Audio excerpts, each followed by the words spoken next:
বলবো না, আজকে আমি বলবো ধনুরাশির মানুষরা কি সুযোগের সম্মুখীন হতে চলেছে। আপনার রাশির ঠিক সপ্তম স্থানের মধ্যে মঙ্গল বসে হয়তো মাঝে মধ্যে আপনার মাথা গরম করিয়ে দেবে। হয়তো হয়তো কিছুটা পয়সা কড়ির অভাব আসতে পারে আপনার জীবনে। নমস্কার। আজকে ধনুরাশির বিষয় নিয়ে আলোচনা করবো এবং ধনুরাশির জন্য খুব গুরুত্বপূর্ণ অনুষ্ঠান কিন্তু আজকে করব। অবশ্যই আপনি যদি ধনুরাশির মানুষ হন তাহলে একটু ধৈর্য সহকারে অনুষ্ঠানটি কিন্তু সম্পূর্ণ দেখার চেষ্টা করুন। অবশ্যই আমরা অনুষ্ঠানের মধ্যে চলে আসবো। অনুষ্ঠানে আসার পূর্বে প্রত্যেকবার যে কথাটি বলে থাকি, আপনাদের কাছে আমার রিকোয়েস্ট, অবশ্যই চ্যানেলটিকে সাবস্ক্রাইব করে বেল আইকনে ক্লিক করে দেবেন। যাই হোক, অনুষ্ঠানের থাম্বনেল থেকে হয়তো আপনারা বুঝেই গেছেন যে আপনার জীবনে আসতে চলেছে একটি খুব বড় সুযোগ। কোনো গল্প কথা বলছি না, সত্যি তার কেন সুযোগ আসছে, কোথায় কোথায় আপনাকে লাভ দেবে সব বলবো কিন্তু আপনাকে। ধনুরাশির মানুষরা কিন্তু অত্যন্ত অমায়িক মানুষ হয়, ভালো মেন্টালিটির মানুষ হয়। এরা কিন্তু বাইরের লোকের সঙ্গে খুব ভালোভাবে কথাবার্তা বলে বা মেলামেশা করে, তবে নিজের বাড়ির লোকদের সাথে কিন্তু একটু প্রবলেম হয়ে যায়। ধনুরাশি একটি প্রতিবাদী মেন্টালিটি রাশি এবং এরা কিন্তু মাঝে মধ্যে একটু মাথা গরম করে ফেলে, আর মাথা গরম করে ফেললে কিন্তু দু চারটে উল্টোপাল্টা কথাবার্তা বলেই দেয়। ধনুরাশির মানুষরা কিন্তু প্রচন্ড ভগবানকে বিলিভ করে, স্পিরিচুয়াল মেন্টালিটির একটি রাশি। এবং ধনুরাশির মানুষরা কিন্তু সর্বদা চায় যে আমি এমন কিছু করব যাতে সবাই আমার নাম করে, সবাই আমাকে ভালোবাসে। কিন্তু যখন আমরা দেখি যে যখন আরো আরো দেখি ধনুরাশিকে, তখন দেখি ধনুরাশির মানুষরা কিন্তু প্রচুর লোককে সাহায্য করে এবং সাহায্য করতে গিয়ে প্রচুর লোককে সাহায্য করতে গিয়ে কোথাও কোথাও ঠকে যায়। আর কোনো কোনো সময় কিন্তু ধনুরাশির মানুষরা অপর লোককে বিশ্বাস করে অনেক সময় ঠকে যায়। তবে আজকে আমি এই সমস্ত কথা বলবো না, আজকে আমি বলবো ধনুরাশির মানুষরা কি সুযোগের সম্মুখীন হতে চলেছে। ভালো করে যদি আমি আকাশের দিকে তাকাই, তখন আমি দেখতে পাচ্ছি ধনুরাশির ঠিক ষষ্ঠ ঘরের মধ্যে বৃহস্পতি অবস্থান করছে এবং অপরদিকে মঙ্গল কিন্তু ঠিক ধনুরাশির সপ্তম ঘরের মধ্যে রয়েছে, যেটা পঞ্চমপতি মঙ্গল সপ্তমে গেছে। আবার অপরদিকে দেখতে পাচ্ছি যে ধনুরাশির নবমপতি রবি, সেই নবমপতি কিন্তু দশম ঘরের মধ্যে বুধের সঙ্গে মানে দশমপতির সঙ্গে বসে রয়েছে, এটা একটি রাজ্য ক্রিয়েট করেছে। একাদশ ঘরের মধ্যে শুক্র বসে রয়েছে নিজের ঘরের মধ্যে। এগুলো সব বড় বড় রাজ্য। এই এই এই যোগ আপনাকে কিন্তু অনেকটা অ্যাডভান্টেজ দেবে অক্টোবর মাসের মধ্যে। যদিও বা নভেম্বর ডিসেম্বরের মধ্যে আরো কিছু ভালো ভালো সংযোগ ক্রিয়েট হচ্ছে, কিন্তু আপনি মেন্টাল প্রিপারেশন রাখুন। আজকের অনুষ্ঠানটা কিন্তু আপনি যে লাভ পেয়েই যাবেন এরকম কিন্তু আমি বলছি না, আমি বলছি যে এই সুযোগগুলো আসছে, আপনি কিন্তু মেন্টাল প্রিপারেশন রাখুন। প্রথম নম্বর দেখুন, আপনার রাশির ঠিক সপ্তম স্থানের মধ্যে মঙ্গল বসে হয়তো মাঝে মধ্যে আপনার মাথা গরম করিয়ে দেবে। হয়তো হয়তো কিছুটা পয়সা কড়ির অভাব আসতে পারে আপনার জীবনে, মানে মঙ্গলের অষ্টম দৃষ্টি চলে যাচ্ছে, হঠাৎ অর্থ খরচা হয়ে যাবে, কারণ মঙ্গল দ্বাদশপতি অষ্টমে দেখছে। তো হঠাৎ অর্থ খরচা হয়ে যাওয়ার একটা যোগ আসলেও এই পঞ্চমপতি মঙ্গল যখন সপ্তম ঘরে থাকে, তখন কিন্তু আপনার হঠাৎ প্রেম করে বিবাহের একটি যোগাযোগ ক্রিয়েট হতে পারে।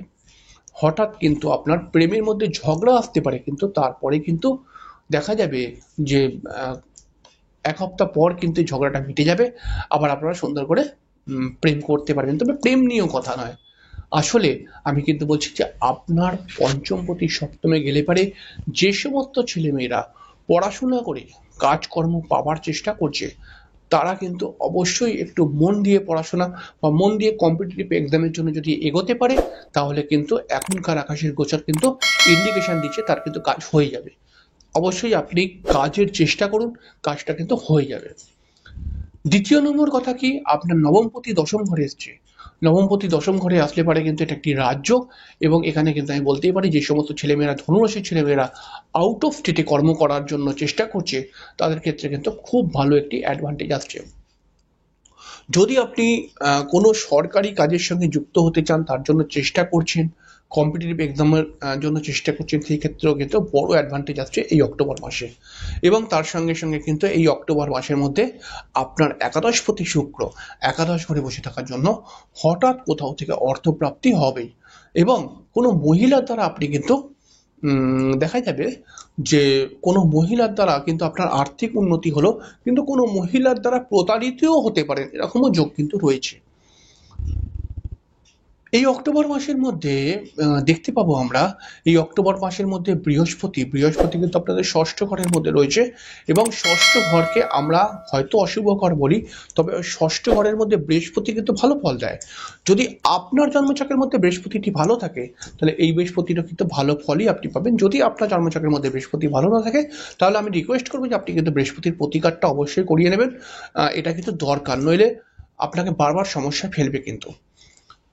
তো ষষ্ঠ ঘরের মধ্যে বৃহস্পতি থেকে কিন্তু ষষ্ঠ ঘর থেকে সরাসরি 11th হাউসের মধ্যে বৃহস্পতির দশম ঘরের মধ্যে বৃহস্পতির দৃষ্টি যায়, এবং দশম ঘরের মধ্যে বৃহস্পতির দৃষ্টি গেলে পরে যে সমস্ত ছেলেমেয়েরা টিচিং লাইন নিয়ে প্রফেশন করছে তাদের ক্ষেত্রে একটি বড় অ্যাডভান্টেজ। যারা ম্যানেজমেন্ট কেন্দ্রিক কোনো কাজকর্মের সঙ্গে যুক্ত রয়েছে তাদের ক্ষেত্রেও একটি ভালো অ্যাডভান্টেজ আসছে, এবং তার সঙ্গে সঙ্গে এই দশম ঘরের মধ্যে বৃহস্পতির দৃষ্টি দেওয়ার ফলে কিন্তু আপনার কোনোভাবে মান সম্মান বৃদ্ধি হতে পারে। তবে ষষ্ঠ ঘরের মধ্যে বৃহস্পতি কিন্তু কিছু শারীরিক সমস্যারও সম্মুখীন করিয়ে দেবে। অবশ্যই এই ষষ্ঠ ঘরের মধ্যে বৃহস্পতি কিন্তু আপনার সরাসরি দেখতে পাওয়া যাচ্ছে যেটা, যে ষষ্ঠ ঘর থেকে দশম ঘরের মধ্যে দৃষ্টি পড়ছে, এবং দশম ঘরের মধ্যে কিন্তু নবমপতি রবির ওপর দৃষ্টিটা পড়ছে। এই রবির ওপর দৃষ্টি পড়ার ফলে কিন্তু আপনাকে দেখা যাবে যে আপনার হঠাৎ কোনো তীর্থস্থানে ভ্রমণ হওয়া, বা কোনো পুজো পাঠ বাড়িতে করার, বা আপনার স্পিরিচুয়াল মেন্টালিটি কিন্তু বৃদ্ধি হয়ে যাবে। এবং তার সঙ্গে সঙ্গে সব থেকে বড় যেটা, সেটা হচ্ছে কি, এই যে যোগগুলো ক্রিয়েট হয়েছে আমি বললাম, এই যোগগুলো আপনাকে কিন্তু একটি বড় অ্যাডভান্টেজে পরিণত করবে। অর্থাৎ এই যোগগুলোর দ্বারা আপনি কিন্তু নতুন যারা কর্মের চেষ্টা করছে, নতুন কাজ বাজের চেষ্টা করছে, তাদের ক্ষেত্রে কিন্তু এটা একটা অ্যাডভান্টেজ আসবে। অবশ্যই আপনি যদি কাজ বাজের চেষ্টা করেন, আস্থা হারাবেন না, আপনি কিন্তু আরো চেষ্টা করুন, সামনেই কিন্তু আপনি কাজ বাজ পেয়ে যাবেন। এবং তার সঙ্গে সঙ্গে দেখা যাচ্ছে যে যারা একটু ভালো চাকরি বাকরি করার চেষ্টা করছে, তাদেরকে আমি বলবো কি আপনারাও আস্থা হারাবেন না, আপনারাও কিন্তু লেগে থাকুন, কারণ নভেম্বর ডিসেম্বর মাসটাও কিন্তু খুব গুরুত্বপূর্ণ হতে চলেছে। সেটা নিয়ে আমি অনুষ্ঠান করব। আসলে আমার এই অনুষ্ঠান করার মূল বক্তব্য হচ্ছে যে এই অক্টোবর মাসটার মধ্যে দুর্গাপুজো রয়েছে, ওই অক্টোবর মাসটার মধ্যে পুজো ফেস্টিভ্যাল একটা টাইম চলবে। তবে আপনারা কিন্তু নিজের জীবনের উন্নতির লক্ষ্যে আপনারা কিন্তু পুজোর আনন্দে মেতে উঠবেন না। অবশ্যই পুজোর আনন্দে মাথা তো সবাইকেই উচিত, সবাই মাতে কিছু না কিছু, তবে নিজের কর্তব্য নিজের দায়িত্ববোধগুলোকে ঠিক করে মেনটেন করুন। এবং ধনুরাশি মানুষদেরকে আমি একটা কথা বলবো, আপনি যদি জীবনে সফল হতে চান, তাহলে মাথাটা কিন্তু ঠান্ডা করুন, মাথা সবসময় গরম করবেন না। আর আপনি দেখুন এই অক্টোবর মাস আপনাকে কি দিচ্ছে। আর যদি কিছু না দেয়, হ্যাঁ, তাহলে আপনি কিন্তু মাথায় রাখবেন যে আপনার জন্মছকে বৃহস্পতিটা দুর্বল হয়ে আছে, কিন্তু অবশ্যই বৃহস্পতিটার প্রতিকার করিয়ে নেওয়ার চেষ্টা করবেন। আর অবশ্যই প্রতিকার করিয়ে নিলে আপনি কিন্তু নভেম্বর ডিসেম্বর মাসেও যে ভালো ভালো যোগ আসছে, সেই যোগ নিয়ে পরে বলবো, তার লাভটা কিন্তু আপনি অবশ্যই পাবেন। যাই হোক, এখানে শেষ করলাম, পরের দিন দেখা হবে। নমস্কার।